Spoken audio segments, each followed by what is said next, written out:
मुझे मोहब्बत के नाम पे आजमाया गया है, झूठ को सच बनाकर मुझे दिखाया गया है। मैं उठ भी ना सकूं, कुछ इस कदर मुझे गिराया गया है। जो गुनाह मैंने किया ही नहीं, उसका इल्जाम मुझ पर लगाया गया है।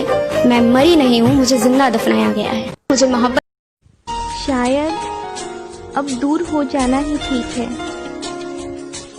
उसकी जिंदगी में मेरी नामौजूदगी ही ठीक है।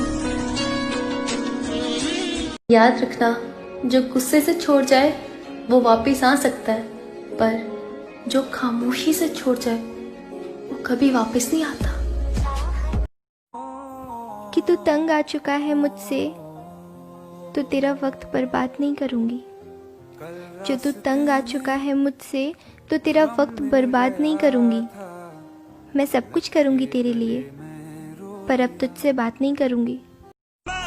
हम बिगड़े हुए हैं यार, एक ही बार करते हैं, फिर वो चाहे मोहब्बत हो या दुश्मनी। और सुन, जब तक जिंदा हो ना बात कर लिया कर, क्योंकि मिट्टी में सोने के बाद ना घर वाले भी भूल जाते। जो लोग मुझे बिगड़ी हुई कहते हैं, उन्हें बता दूं कि नवाबजादियाँ सुधरी हुई नहीं होती।